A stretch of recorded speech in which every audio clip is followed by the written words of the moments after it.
It's my great pleasure to introduce to you today our special guest speaker, Mr. Curtis Huff, who is the chairman of the Board of Directors of the University of St. Thomas, and he will be sharing some insights with us today. And he does have here also with him the Director of Corporate Relations for the University, Mallory Wendell, who will be sharing in the presentation as well.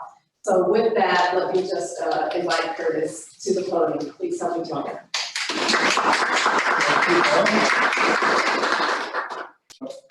I was asked to do this to kind of just let you know over, a little bit more about UST. My guess is seeing all the people who are here, you probably know a little bit about us. I became chair for just about 2 years ago, and we've had a pretty exciting number of years. Really, for the past 3 or so years ago, we started some pretty big plans of where we want to take the university. So, Mallory's, we have a sort of a presentation, and I'll maybe stick to it or maybe not. So for those of you that don't know, UST was established by the Brazilian fathers in 1947. We're getting close to our 75th anniversary. We are the only Catholic university in the area. We are committed to, we're a faith-based organization. We're committed to the Catholic educational tradition. We believe in faith and a dialogue between faith and reason. And we're a liberal arts school, but we also teach the STEMs. There is the Brazilian order has some core values, which are goodness, discipline, knowledge, and community. And if you see the kind of things that we do and some of the things that we're going to talk about, we fall within that.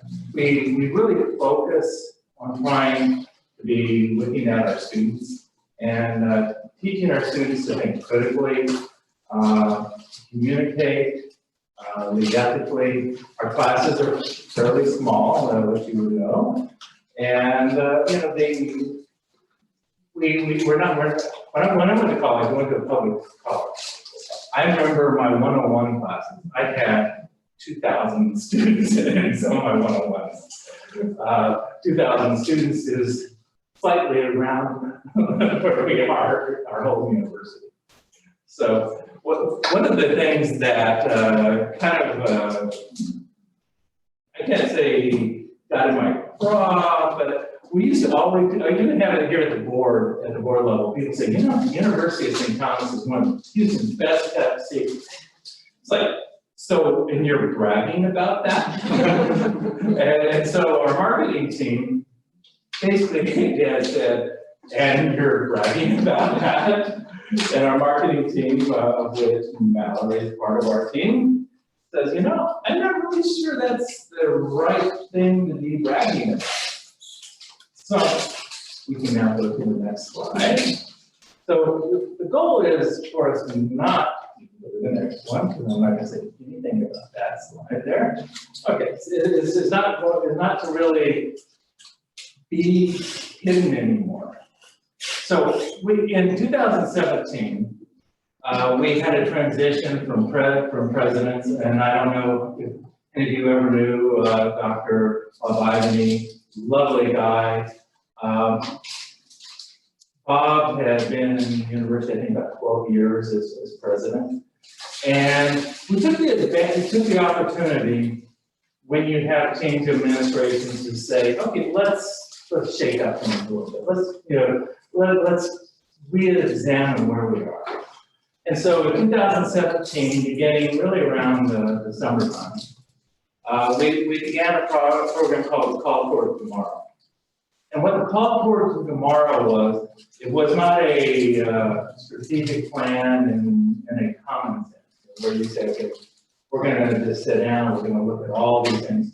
It was really trying to say, let's look at a 5-year plan and say, where do we want to try to be in the next 5 years? And we did this in a very open manner. It was transparent.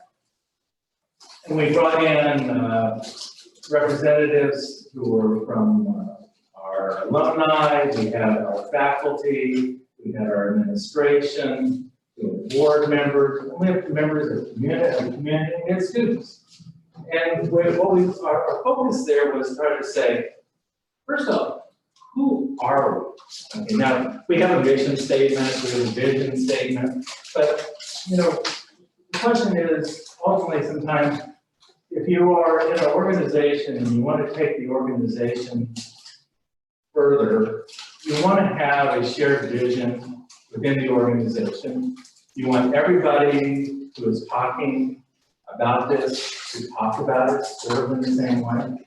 And hence, one of the things you have, I had created a cheat sheet. And the cheat sheet is there actually to kind of help you and everybody understand, okay, really, what are we? Who are we? And so what we tried to do,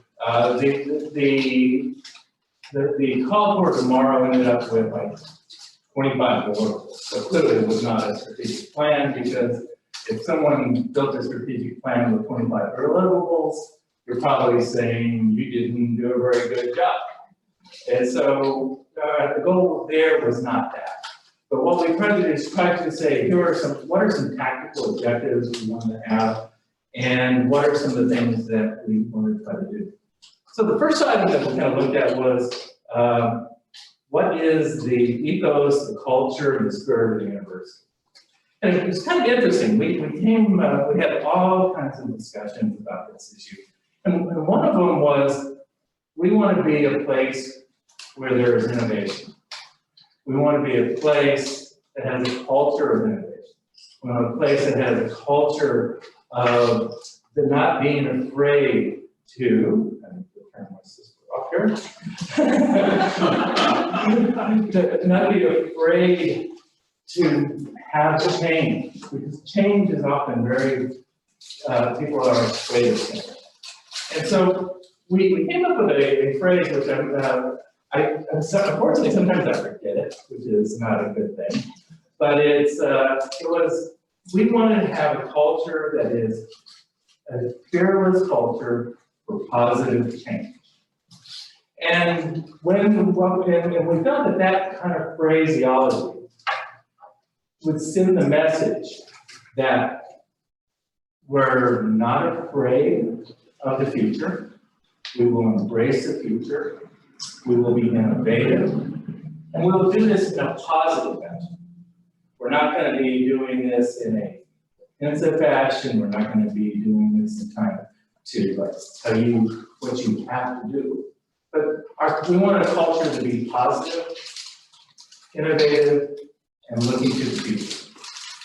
And so we started as that as our basic concept. And then we said, okay, we started drilling down, what does that actually mean? So we looked at like academics and the organization.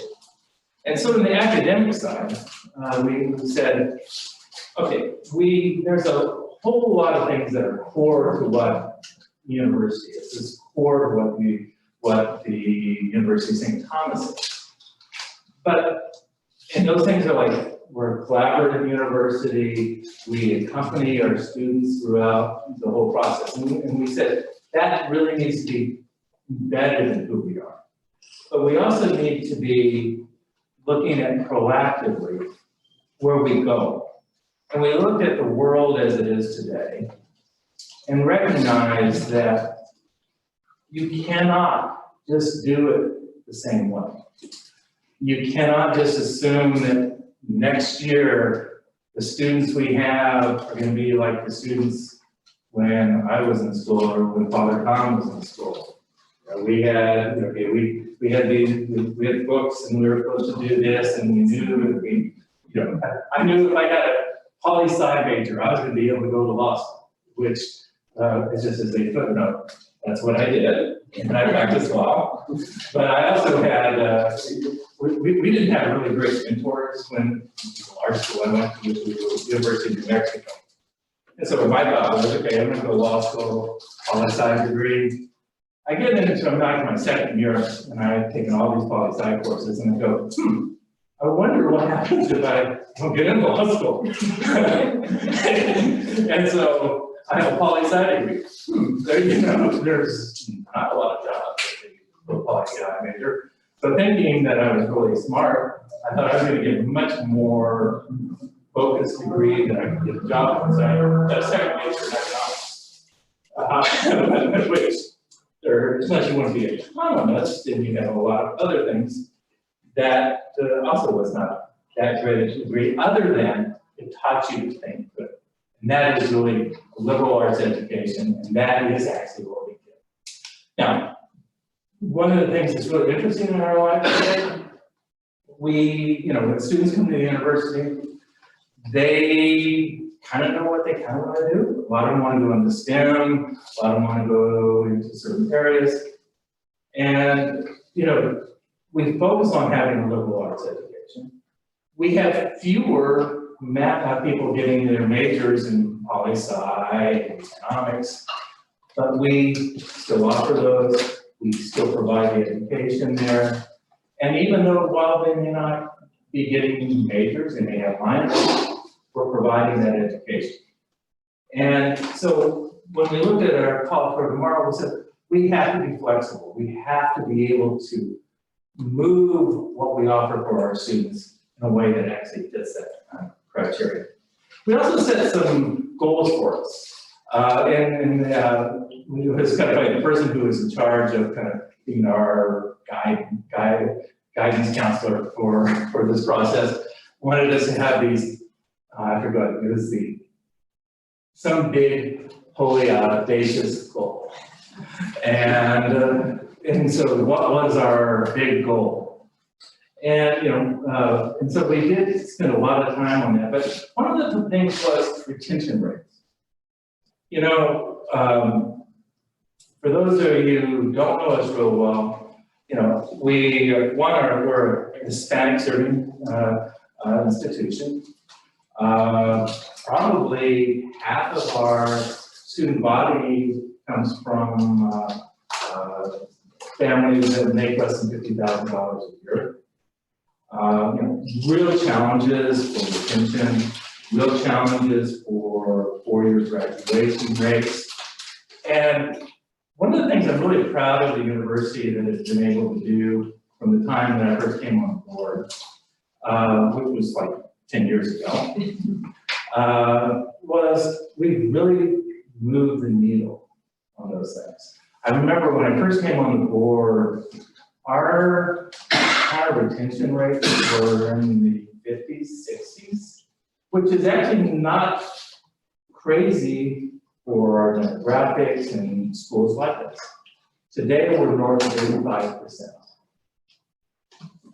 And our goals is to push that up, but our goal was 85%, and we're actually beating that goal.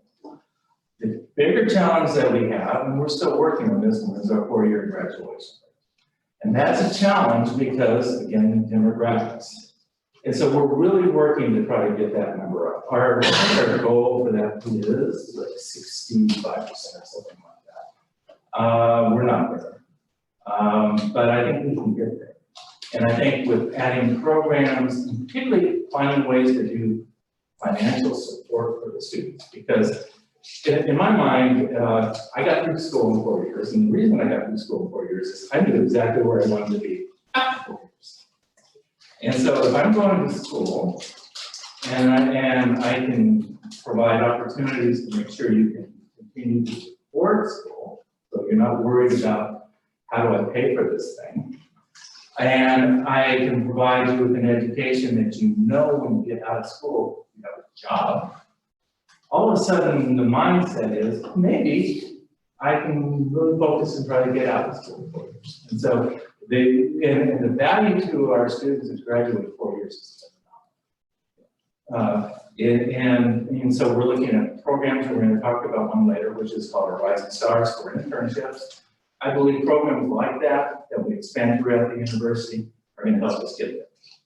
Now, going to our wholly audacious goal, Richard Ludwig, our president, said we ought to have 5,000 undergrads. Now, for those of you who went to UST, you go 5,000 undergrads. Probably when you were there, 1,600, 1,700 students? Say 18. Yeah, somewhere like that. We, believe it or not, we are today 2,042. It is a record number of undergraduate students. We had record enrollment in undergraduate, notwithstanding COVID. And now the 5,000 also is going to be learners. And I'm going to touch base with what that means, because it means we've started like associate's degree programs. And those associate degree programs are online. And so we're providing those learners. So when we say 5,000, we're not going to like crunch 5,000 people into the university grounds to need it. But those are kind of the things. Now, tied to that, one of our goals is infrastructure. Okay, if you want to have 5,000 students on campus, we probably need a lot more rooms, and we have to figure out how to do those things. Again, we're not looking for that many, but we are looking to grow. And so we're going to be looking to expand how we do our classroom spaces. COVID was, and I'm going to talk about this in a little bit, terrible thing, but it forced us to do things that we never would have gotten people to do before, and we embraced it. And as a result of that, we have built and worked on our infrastructure for online education. And we're looking at things like high flex, how do we give flexibility to our students to be in person as well as not in person. And so those are things that we're looking, and we're looking at how do you rejigger some things. Like when I was in college, the library was all these books, and you got these books out, and you try to do your papers, and you have these cards and kind of figure where things are. Now, Richard tells this joke. He says, "I like to go through the library, pull out a book, and see when the last time it was looked at." And he says, often it's like 15 years.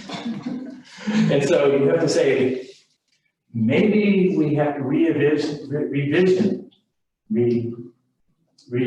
yes, but not revision. How visualize what is a library? And we were looking at that, and we were repurposing actually our library as we speak to be a place where students can be, a place where students can get data, and less where the hard books are. And so that's part of it. Then finally, our last item was awareness.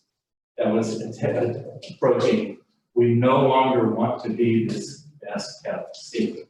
So that's why you see these billboards with a lion head here, a lion head here, a half face here. We want to start shouting out who we are. And we want you to know, and we want you guys to go out there and tell us, and tell the people who are out there. So then we have Richard going to, are you using the one I sent you? Not completely, but that's okay.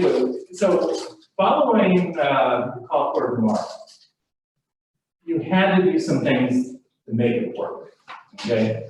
And we had a university that was set up to operate in the way a university had been set up for operating for a long time. And so in the summer of 2019, we decided we need to be proactive. If we're going to execute on our call for tomorrow, we have to change a lot of ways the university does things. So we undertook a fairly hard program. And that fairly hard program was intended to basically say, let's first get our costs and our revenues to be sustainable. Because for a university to be successful, it has to be sustainable. And so we again opened a very transparent process. We were clear with our faculty, our staff. Here are our issues. We addressed our issues. We were spending a little more money every year than we took in. Wasn't sustainable. So we went through a process and we cut $5 million out of our cost structure. In a 6-month period, we set up, and that was about 15% of our ongoing costs. And it wasn't easy. I have to say, for those of you who know our faculty, they are phenomenal. Because we could not have done this without that culture of that faculty willing to make the sacrifices to get done. That we had senior faculty that had been there for a long, long time, because they who recognized that to make this work, they needed to transition to retirement. And they did that. And we didn't stop any programs. We were able to get the structures set up right. And we basically imposed a process within the whole university of accountability. We said, to do what we need to do, we have to have a means of innovation, accountability for if you say you're going to do it, you will do it. We had to have flexibility, and we built that into all the processes within the university. And we did this in a 6-month period. We had consultants who said, you're crazy, you can't do it. And Richard and I remember we were in his office one day, and we said, okay, how do we do this? And Richard says, my theory is you pull the Band-Aid off, and we just do it. And we did. And thank God we did. Because we got to the end of the year, and then we wake up in February and March, and we have COVID. And what happened was so many universities and institutions were looking at what we had to do, and we just did in completely 6 months before. And so we were basically looking at the pandemic, and we said, okay, how do we address this? Well, first of all, we had a structure. We were already looking towards a balanced budget. We were looking to, how do you do this? And we had already created a community within the university who was willing to step up and get it done. We immediately hired very, very strong people to help us design and get an online program for our students. And over a period of, frankly, about 4 weeks, we pivoted from everybody being there to everybody being online. And it wasn't just immediately like online being, okay, I'm in front of a Zoom camera and therefore I'm online. We had people who were experts who stepped in and helped the faculty really do the best they could for their students so that the educational experience was a real educational experience. And I know we've seen, and those of you who have children have seen, particularly I bet, that, you know, turning a Zoom doesn't mean you taught somebody. And so we went to make sure that the education was there. Did we do it perfect? Did we do the best we could? Yes. And I can tell you, we then pivoted over the summer. And even more so, and the faculty embraced it, and we built programs so when we came to the fall, we knew we had to be fully on. And we designed programs where the experience was as best as you could do from an online program. And we continued that again into the spring. We flexed a little bit more in the spring to allow students to be on campus a little bit. But we recognize we're in a pandemic. Pandemics are real. I have this, I've been vaccinated. And I would encourage anybody, if you know people who haven't been vaccinated, please have them be vaccinated. That's how we will get our lives all back. And we worked it in a way where if a student didn't want to come to school because they were not comfortable, we allowed them to do it online. If a professor was not comfortable, we allowed that professor to do it online. And that kind of goes also back to, again, to the underlying who we are as a university. We believe that we should live our faith in what we do, and we should do what we say we do. And, you know, and our faith is that we, you know, every life is important. Respect for the individual is important. And we were going to do this in a way that reflected that. And that's pretty much what we did. So we recognize the challenge of our students, and particularly looking at the fall of last year. Looking toward the fall of last year. We had conversations that said, you know, our students have some fundamental challenges. First of all, they have financial challenges. And so one of the first things we did as a board, we said, we're going to give every student a $500 scholarship. First to help them out, just to make sure we get that, okay. The second thing we did is we gave Microsoft tablets and Chrome tablets to all our new students. We also set up processes for Wi-Fi, so personal hotspots. We tried to set the table so it's fair to everybody. Challenges with that. We went through and we enhanced something called healthcare. It originally happened because of Hurricane Harvey. We created a process for those who were affected. We created funds to help those people. We said, our students, if we want them to stay in school, we have to address their needs. But we also have to address their needs because they're our students. We raised $2.5 million from donors to support our students and their families. We created I can't remember the exact numbers. We probably had 800 grants or more that came through this process.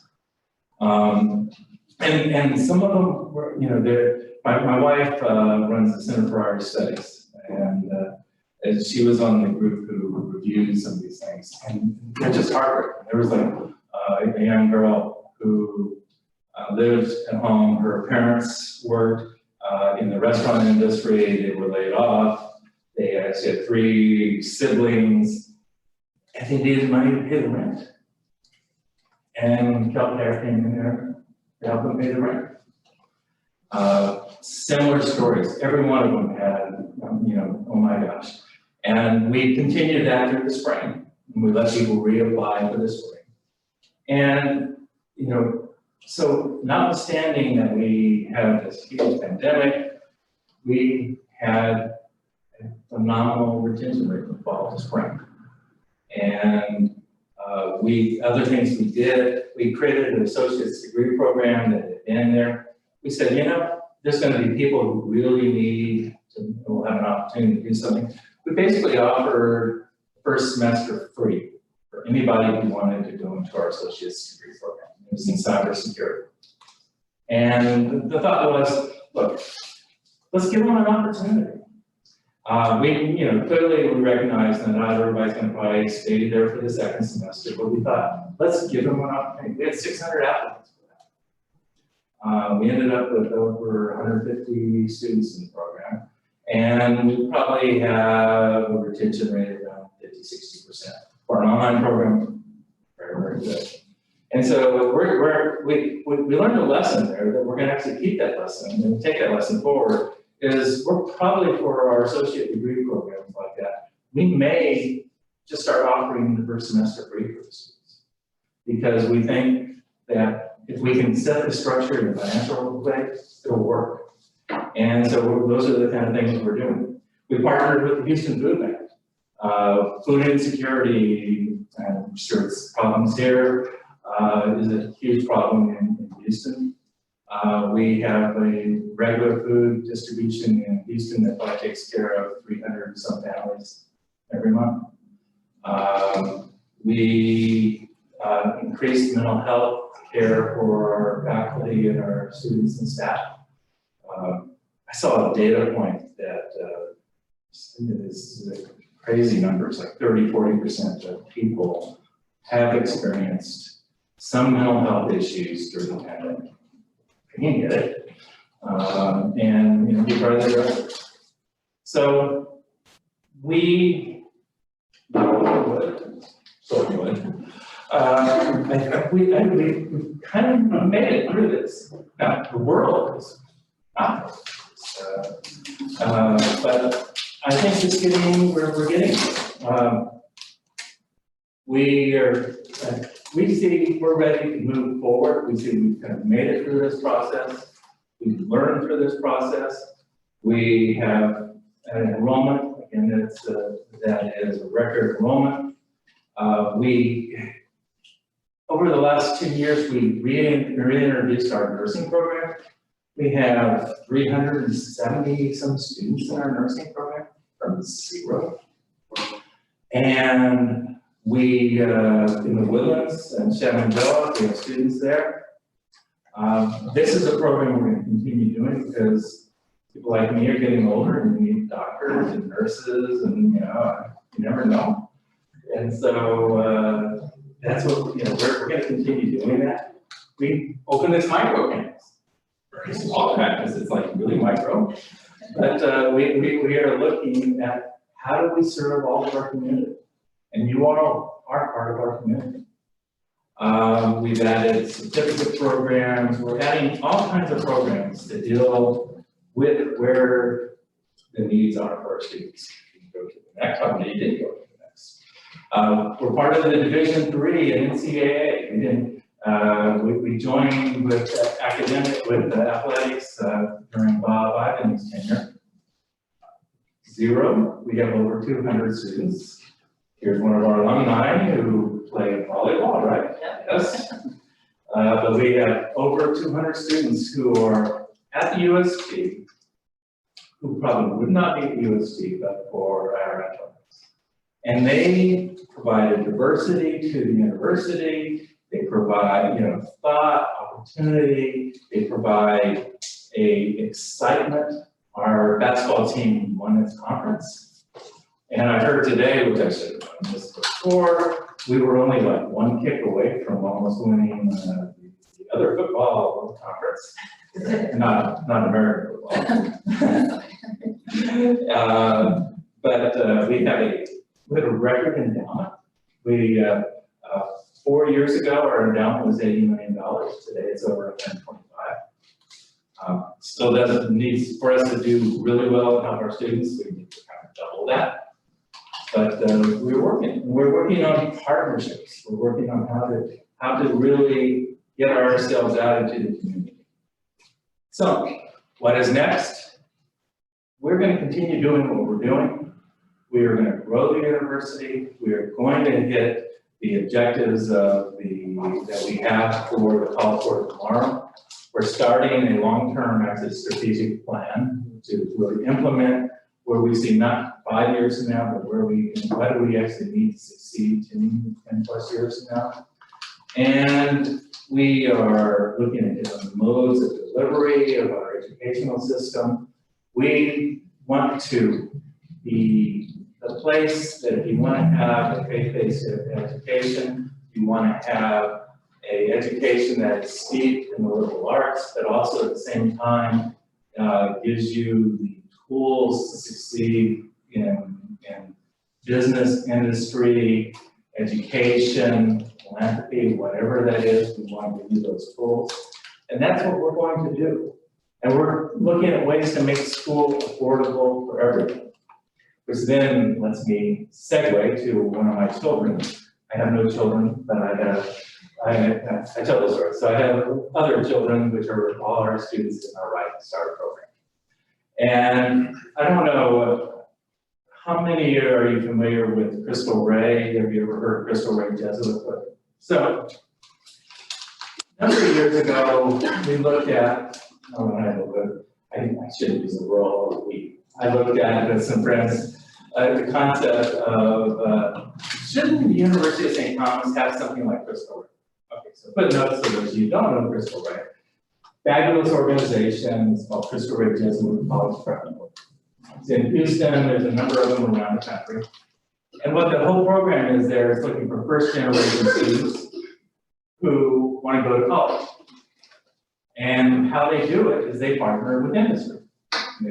And how they partner with the industry is they say, we will get sponsors in the community who will, at that point in time, take basically 4 students to work 5 days a week, and only 1 student a day.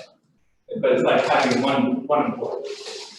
And for them, at that point in time, for $30,000, an employer or a company would say, I'll take essentially 1 position.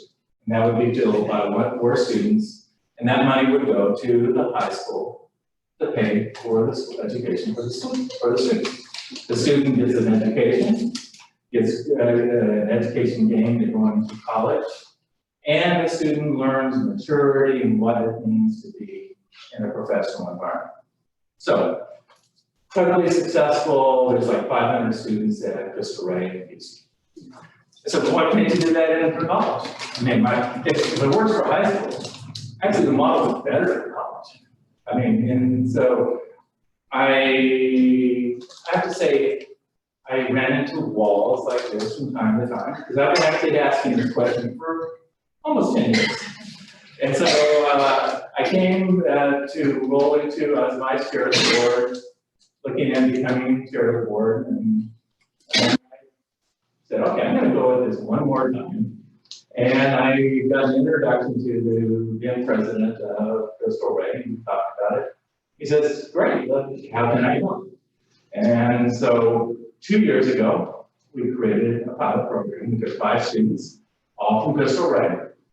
And we knocked on the door with a few companies. And we said, our goal is to provide first generation students, students with economic needs, the ability to come to college at a private school in an affordable way. And how we did that was we said, we will give you a $14,000 scholarship if you come through on this program, and you have to agree to some additional things than just going to school. You have to, Dan Garcia there is the guy who whips these kids, so I'm sure they do what they need to do. And that's the, as well now, right? And, so we give them 14,000. Almost all these students are eligible for the max Pell grants and eligible for the max Texas equalization grants. Those come to close altogether about $10,000, $10,000. We charge to we look for sponsors and said, would you pay $6,000 for one student to work 1 day a week? And would you take that student as your intern to let that student understand what it means to work in the business, to give that student a mentorship? And we took 5 students. My company took 1, MD Anderson took 2, KPMG took 1, an investment firm of Tudor Pickering. They did great. And so we said, great, we're going to continue that program. And so we had kind of rushed the program because I didn't know if I was going to get it done. We started it the concept was in mid-March. And so we said, okay, we're going to now look to this year. We're just finishing. And we worked closely with Crystal Ridge. Mallory and I were expecting maybe 15 students to be a success. We had 40 students apply. We ended up with 36 who came into the program, which brought the whole program to around 40 students. And they did this during COVID. We found homes for most of them. Some of them we actually put into help in a couple of places within the university. But we brought in that program. The students are doing great. And so we started saying, okay, we're going to look now to the next stage of our lives. And so we said, so a graduation class at Crystal Ridge is about 140 students. Historically, we may have done 5, maybe. So we had, I think, around 40 students last year, or this current year. So we expanded the whole opportunity for this very important cohort of students and demographic, and we brought them to the university. Thing is, if you have 40 students out of 100 and some, you actually have a large portion of the class. And this wasn't intended to be just for Red. So I challenged our team. I said, so where do we go from here? And so we set our targets for next year, 55 to 65 students. And those 55 to 65 students are going to come from Coastal Red, which we actually have somewhere around 40 applications already. We've expanded it to HISD. We've expanded it to Kid Academy, Incarnate Word, and a number of other places. And how I see this is the demand from the students there is almost, we don't see where it stops. And the challenge for us is finding sponsors. And the thing that, from my standpoint is, it is such an easy sell in my mind to go to somebody and say, or basically, would you help one student be an intern with your company for a cost of $6,000? And with that, that student can get a college education. And with that, that student will not have to take out loans. A student will be trained and become a huge part of our community. And that is what Rising Stars is about. And so I will give this story in different ways and stuff, but the goal for me is I want people to know about this. Now for me to say, would you guys here want to have a student as a Rising Star? It's pretty challenging because their students are way in Houston. But you probably know people. And if you know people in the Houston area and you have connections there, tell them about this program. Give them our name and say, this is a good program. Please help. And my request for help is not, I'm not asking people, okay, I want somebody to give us $100,000 to go with some endowment or something. I want people to get engaged. I want people to be helping. And I want a small amount of funds to help that process, but with that, you're actually helping change lives. And I didn't even come close to following our presentation on this piece. But I will tell you, we had a 95% retention rate. A quarter of our students made the honors list. We, by and large, the sponsors who are helping, love them. One of the students, I have one, which we're trying to actually get her out of my company. You say, why would you do that? She wants to be a lawyer. My company is an oil company. And so she's been helping in accounting. I'm working right now to see if I can find her an internship with an immigration firm. She wants to become an immigration lawyer. That's why I'm trying to get her out. I'd love her to death. I have another student who, Mallory, one of the fun parts is I get to work with Mallory and Dan and get what the students want. This one student wanted to be a programmer and work in the software. We own a company that does software programming. And we said, okay, let's bring that student over there. They're hired, they kept the student over the holidays, they want to hire the student over the summer.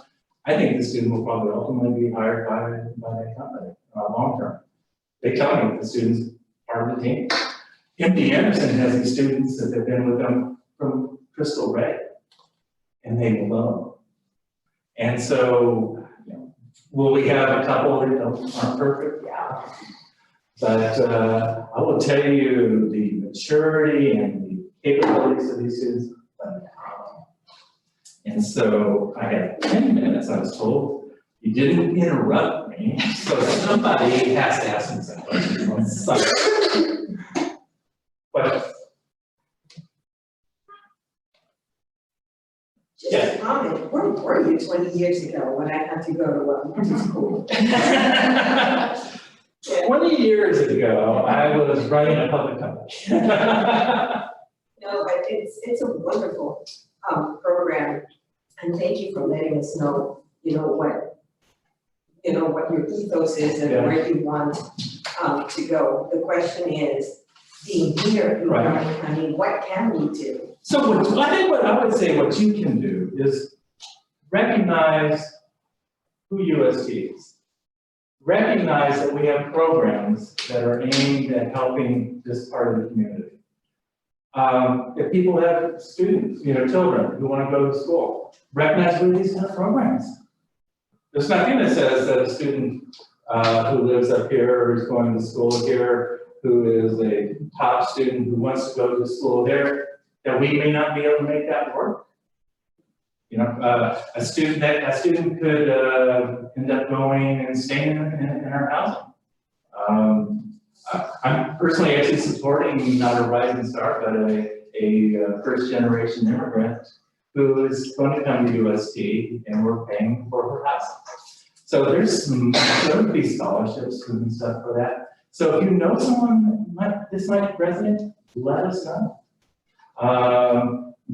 Know about our nursing program. Know that we have an associates program that people can go to.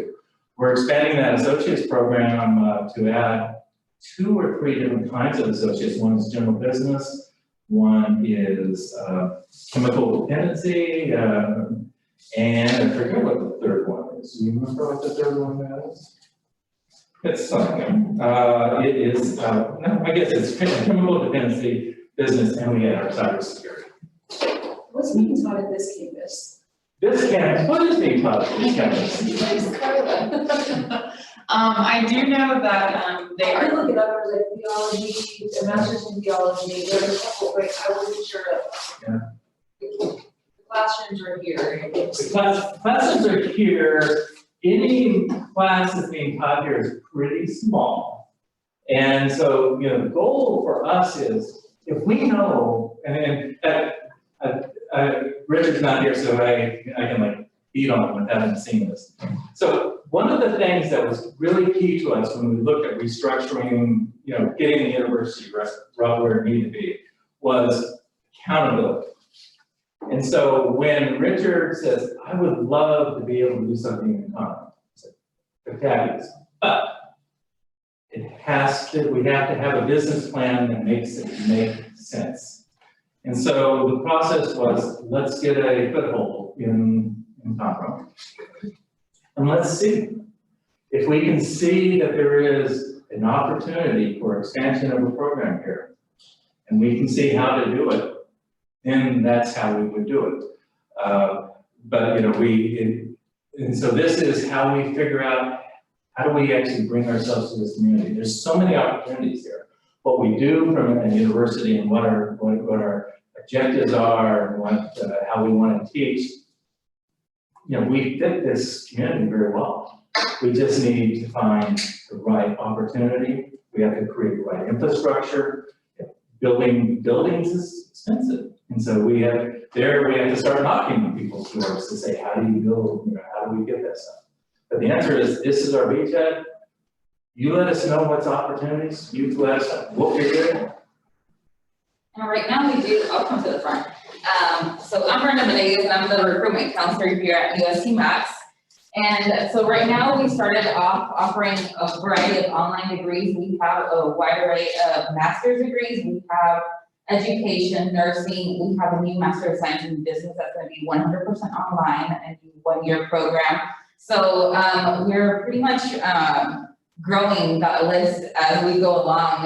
We started out with just a few, but because of COVID, and I think as he mentioned, the university has been very innovative, and we've gotten really people that are professionals that know what they're doing to be able to expand that list. So we're growing that list. We have also the associate's degrees. There's one associate in business coming up soon. And so a little bit of everything, and we have that all on our website as well.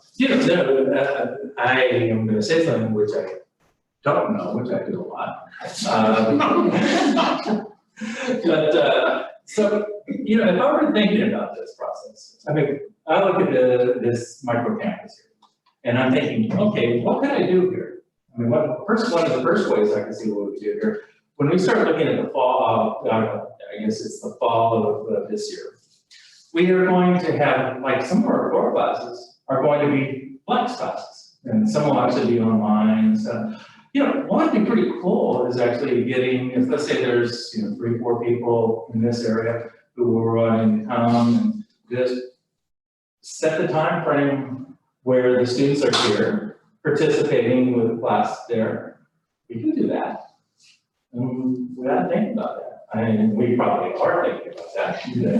But that, I could clearly see that being a way for us to be expanding our opportunities. And, over time, if we see, okay, there's opportunities, then that tells us, okay, let's expand our footprint. Let's try to do that. Now Carla comes in here looking at her watch, telling me that she's going to pull me out of the front here. So you are?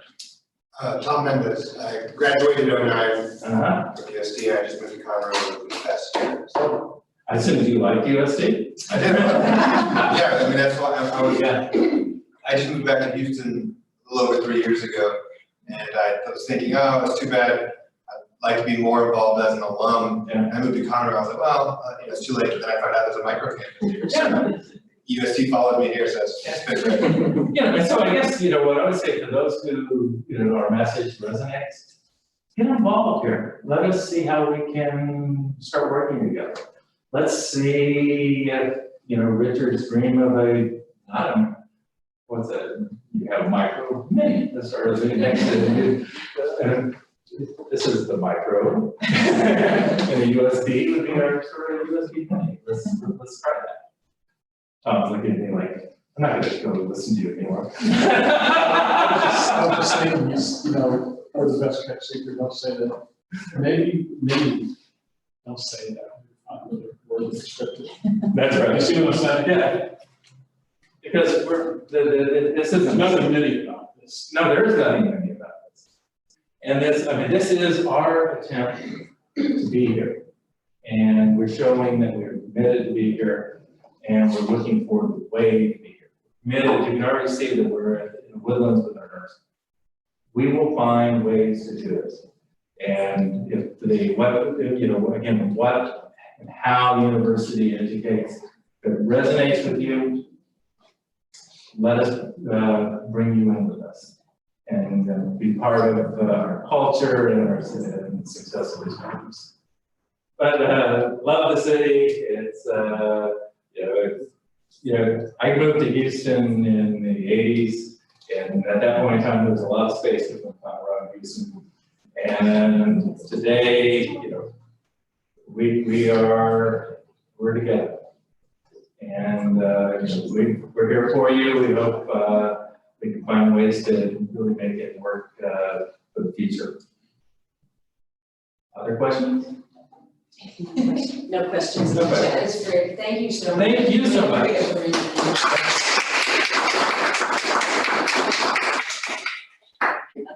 Thanks so much. Thank you again, and thanks to all of you who have been joining us via Zoom today. We're always happy to have these hybrid opportunities so that we can spread our word far and wide.